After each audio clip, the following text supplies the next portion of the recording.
Hello friends, welcome to Linux essential commands for service and process management.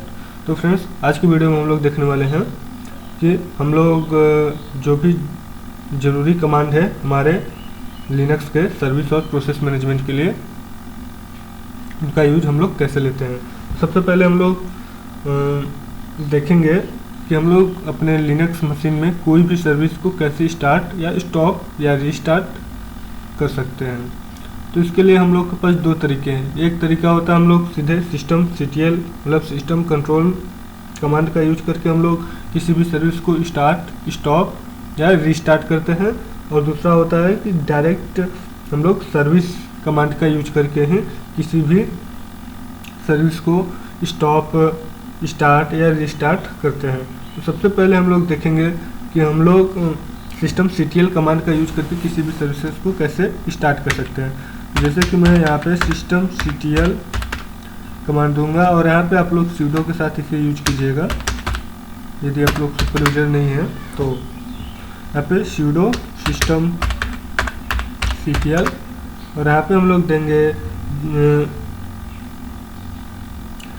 Start command.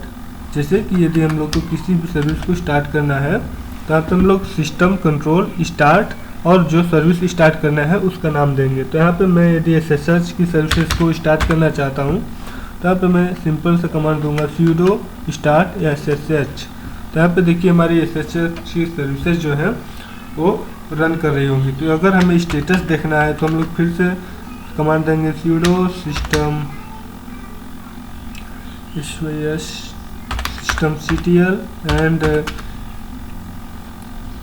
और status command का use करते हैं हम लोग किसी भी चीज़ को स्टेटस, किसी भी सर्विस रन कर रही है कि नहीं उसका स्टेटस देखने के लिए। तो हम लोग SSH लिखेंगे और जो भी उसके तो देखिए हमारी जो SSH की सर्विसेज है वो स्टार्ट हो गई है system control start SSH command की वजह से। तो ये सर्विसेज हमारी रन कर रही हैं। और यहाँ पे यदि हमें इन सर्विसेज को रीस्टार्ट करना है तो हम लोग जैसे कोई यदि हम लोग चेंज करते हैं उसके बाद हम लोग रीस्टार्ट करना चाहते हैं तो यहाँ पे हम लोग को सिंपल सा कमांड देना है सिस्टम CTL रीस्टार्ट SSH। तो हमारे जो SSH की सर्विसेज है रीस्टार्ट हो जाएंगी, तो उसमें जो भी चेंजेस हम लोग किए रहेंगे वो अप्लाई हो जाएंगे। तो यदि हम इसको स्टॉप करना चाहते हैं तो सिंपल सा सिस्टम कंट्रोल और यहाँ पे कमांड देंगे स्टॉप SSH। तो हमारी जो SSH की सर्विसेज है वो स्टॉप हो चुकी होंगी। तो इसके लिए हम लोग स्टेटस चेक कर लेते हैं। तो देखिए यहाँ पे हमारा स्टेटस जो था एक्टिव था और रनिंग था, और यहाँ पे हमारा जो स्टेटस है वो जो है क्लोज्ड है। तो अभी देखिए बोल रहा है इनएक्टिव और डेड है, तो मतलब ये हमारी जो सर्विस थी ये क्लोज हो चुकी है।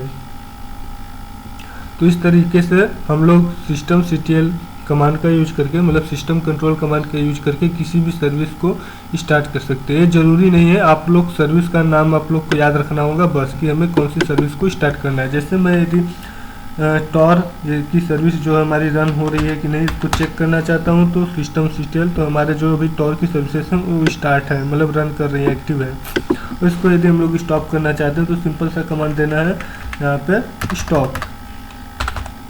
अब स्टॉप कर लिया। अब हम लोग फिर से स्टेटस देखते हैं तो हमारी जो सर्विस है टॉर की वो डेड हो चुकी है। तो इसी तरीके से हम लोग किसी भी सर्विस को जो है सिस्टम कंट्रोल कमांड की हेल्प से स्टार्ट, स्टॉप या रीस्टार्ट या उसका स्टेटस चेक कर सकते हैं। और यहाँ पे यदि हम लोग किसी सर्विस को हमारा जो स्टार्टअप में जब हमारा मशीन स्टार्टअप होता है तो कोई सर्विस हमारी इनेबल है या नहीं है इसको भी चेक हम लोग कर सकते हैं, और इनेबल नहीं है तो उसे इनेबल कर सकते हैं और डिसेबल भी कर सकते हैं यहाँ से जो भी सर्विसेज इनेबल है। तो इसके लिए भी हम लोग सिस्टम कंट्रोल कमांड का यूज कर सकते हैं। तो यहाँ पे हम लोग sudo system CTL system control मतलब, उसके बाद चेक करेंगे कि क्या हमारी SSH की जो सर्विसेज है वो हमारे मशीन के साथ ऑन होती हैं मतलब स्टार्टअप में रन करती हैं क्या। तो यहाँ पे हम लोग कमांड देंगे, ये चेक करेंगे इज इनेबल्ड। तो हमारी जो सर्विसेज हैं क्या स्टार्टअप पे इनेबल है कि नहीं, तो इज इनेबल्ड और जिस भी सर्विस के बारे में हम लोग जानना चाहते हैं तो यहाँ पे देंगे SSH.service। कि हम देखना चाहते हैं कि SSH की सर्विस हमारी रन है, इनेबल है कि नहीं। तो यहाँ पे देखिए स्टार्टअप पे हमारा SSH का सर्विस रन नहीं होता है, ये डिसेबल्ड है। तो हम लोग चाहे तो इसे इनेबल भी कर सकते हैं। यहाँ पे सिंपल सा हम लोग को कमांड देना होगा, यहाँ पे sudo systemctl और इनेबल SSH सर्विसेज। तो अब ये जो हमारा देखिए अब ये लिंक क्रिएट कर रहा है, सिस्टम लिंक क्रिएट कर दिया है, उसका पाथ इसने यहाँ पे दिया हुआ है। और हमारा अब जो SSH की सर्विसेज होंगी, जितने भी बार हम लोग अपने कंप्यूटर सिस्टम को रिस्टार्ट करेंगे या ऑन करेंगे, ये हमारी SSH की सर्विसेज रन करेंगे। तो अभी मैं इसे डिसेबल कर लेता हूँ। ये सर्विसेज अभी इनेबल हो चुकी हैं। मैं इसे डिसेबल करने के लिए यहाँ पे बस डिसेबल कमांड का यूज करने वाला हूँ। तो यहाँ पे देखिए हमारी जो ये सर्विसेज है अब रिमूव हो गई हैं। तो इस तरीके से हम लोग स्टार्टअप में कोई भी सर्विसेज को स्टार्ट या स्टॉप कर सकते हैं सिस्टम कंट्रोल कमांड के हेल्प से। और यही सब चीज़ें हम लोग डायरेक्ट सर्विस कमांड के हेल्प से भी कर सकते हैं। तो यहाँ पे देखिए जैसे मुझे टॉर की सर्विसेज को स्टार्ट करना है तो sudo सर्विस देंगे और यहाँ पे जिस भी हमने सर्विस को स्टार्ट करना है उसका नाम देंगे और यहाँ पे स्टार्ट या स्टॉप जो भी आपको करना है। तो अभी मैंने जो टॉर ब्राउज़र की सर्विस है उसको स्टार्ट किया है। तो अभी हम लोग इसका स्टेटस चेक कर लेते हैं। तो स्टेटस चेक करने के लिए हम लोग ऐसे कमांड में भी मिस्टेक होगी। तो आप स्टेटस हम लोग चेक कर लिए, तो अभी एक्टिव है, इसको हम लोग स्टॉप कर लेते हैं। उसके बाद स्टेटस चेक कर लेते हैं। तो यहाँ पे हमने इसको स्टॉप कर दिया है। अभी देखिए फिर से हम लोग स्टेटस चेक करते हैं इसका। यहाँ पे देखिए हमारी जो सर्विसेज है वो इनएक्टिव हो गई है, मतलब डेड हो गई है। तो इस तरीके से हम लोग किसी भी सर्विस को स्टार्ट कर सकते हैं बाय यूजिंग सर्विस कमांड। तो हम लोग देखिए जैसे कि सर्विस हम लोग PostgreSQL को स्टार्ट करना चाहते हैं तो सर्विस PostgreSQL जो हमारे PostgreSQL डेटाबेस है उसको सर्विसेज को स्टार्ट कर देगा। तो देखिए सिंपल सा कमांड है सर्विस, इसके हेल्प से हम लोग अभी देखिए यहाँ पे पासवर्ड मांग रहा है तो हम लोग पासवर्ड दे देते हैं। यहाँ पे मैंने पासवर्ड दे दिया और हमारी सर्विसेज जो है PostgreSQL की यहाँ पे स्टार्ट कर दी जाएंगी। तो यहाँ पे देखिए अगर हम इसका स्टेटस चेक करना चाहें तो कर सकते हैं। इस तरीके से मैं स्टेटस चेक किया तो यहाँ पे हमारी जो सर्विसेज है वो एक्टिव है। अभी मैं इसको क्लोज कर लेता हूँ अभी, क्योंकि मुझे इसका कुछ काम नहीं है तो मैं यहाँ पे इसको स्टॉप कर लूँगा। और फिर से हम लोग इसका स्टेटस चेक कर लेंगे।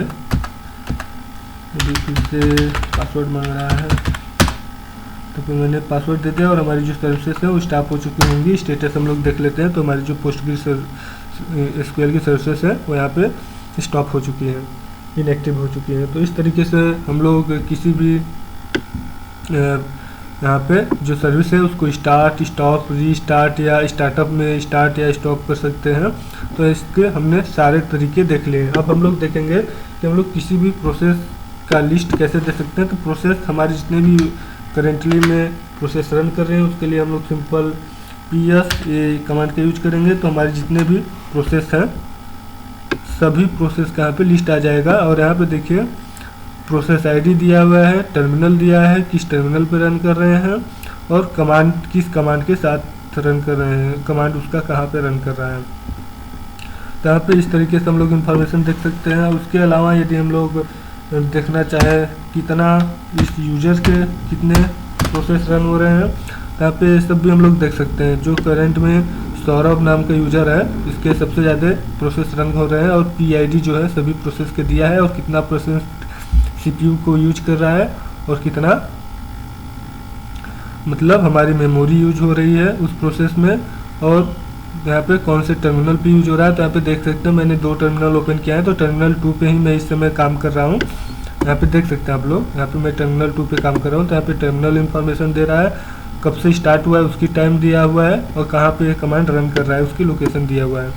तो इस तरीके से हम लोग किसी भी प्रोसेस के बारे में इंफॉर्मेशन ले सकते हैं। और यदि हम किसी पार्टिकुलर प्रोसेस के बारे में इंफॉर्मेशन लेना चाहते हैं, जैसे कि मान लीजिए मैं एक सर्विस स्टार्ट करता हूँ, यहाँ पे मैं PostgreSQL की जो सर्विसेज है उसको मैं स्टार्ट कर लेता हूँ या टॉर की सर्विसेज सपोज कर लीजिए मैं स्टार्ट कर लेता हूँ। कोई भी सर्विस आप लोग स्टार्ट कर सकते हैं। तो मैं यहाँ पे टॉर ब्राउज़र की सर्विसेज जब स्टार्ट कर लूँगा तो सर्विसेज टॉर स्टार्ट मैंने किया है तो यहाँ पे पासवर्ड मांग रहा है तो मैंने इसे पासवर्ड दे दिया। अब हमारी टॉर की सर्विसेज स्टार्ट हो चुकी है। अब मैं इस सर्विस जो हमारा तो सर्विस स्टार्ट हुआ तो एक प्रोसेस क्रिएट हुआ होगा। इस प्रोसेस की हम लोग PID को जानना चाहते हैं, तो हम लोग कैसे जान पाएंगे? तो हम लोग सिंपल सा कमांड यूज करेंगे PS, और यहाँ पे हम लोग को यहाँ पे देखना है यूजर का, तो यहाँ पे PS-U देंगे और यहाँ पे हम लोग इसको पाइप करेंगे ग्रिप कमांड के साथ। यहाँ पे ग्रिप और यहाँ पे TOR को हम लोग सर्च करेंगे, यहाँ पे इंटर करते हैं। तो देखिए यहाँ पे जितने भी TOR किस टर्म, यहाँ पे TOR की जो भी प्रोसेस है वो रन कर रही होंगी, जहाँ पे भी यहाँ पे उसकी PID हमारे पास प्रोसेस ID आ गई है। यहाँ पे 2 सर्विसेज यहाँ पे दिखा रहा है, 2 प्रोसेस ID दिखा रहा है हम लोग को, और उसकी लोकेशन कहाँ पे है, कहाँ पे रन कर रही है, और उसका यूजर क्रिएटर कौन है, तो सौरभ यूजर के लिए ही रन कर रही है। तो हम लोग इसको यहाँ से स्टॉप कर सकते हैं, मतलब प्रोसेस को ही हम लोग क्लोज कर सकते हैं। तो यहाँ पे हम लोग किल कमांड का हेल्प लेंगे इस प्रोसेस को किल करने के लिए। तो मैं स्टॉप करना चाहता हूँ, तो मैं यहाँ पे मैं sudo kill 1719, तो मैंने ये जो प्रोसेस ID है इसको मैंने यहाँ पे डाल दिया। इसको हम लोग किल करना चाहते हैं, मतलब मारना चाहते हैं, तो मैं मार दिया इसको। यहाँ पे फिर से हम लोग वही कमांड यूज करते हैं, तो देखते हैं क्या हमारी वो प्रोसेस ID जो है ख़त्म हो गई है ना। हाँ, तो बिल्कुल यहाँ पे हमारी जो भी प्रोसेस ID हमने यहाँ पे 1719 को किया था वो हमारी किल कर दी गई है। तो इस तरीके से हम लोग किसी प्रोसेस को किल कर सकते हैं और उसका पता लगा सकते हैं कि वो प्रोसेस की ID क्या है, बाय यूजिंग द PS-U और ग्रिप कमांड की हेल्प से पाइप करके। तो यहाँ पे हम लोग चाहे तो इंटर प्रोसेस कम्युनिकेशन की भी डिटेल्स निकाल सकते हैं। अभी तो हम लोगों ने केवल प्रोसेस की जो है डिटेल्स निकाला है, तो यदि हम लोग चाहते हैं यहाँ पे इंटर प्रोसेस जो कम्युनिकेशन हो रहा है उनके बीच में, उसके भी डिटेल्स को हम लोग निकाल सकते हैं। तो यहाँ पे उसकी डिटेल्स निकालना है तो हम लोग सिंपल से कमांड देंगे इंटर प्रोसेस कम्युनिकेशन स्नैप, और यहाँ पे यूजर्स का निकालना है तो यहाँ पे -U दे देंगे। तो जितने भी मेमोरी लिमिट्स हैं यहाँ पे देखिए आ गया है।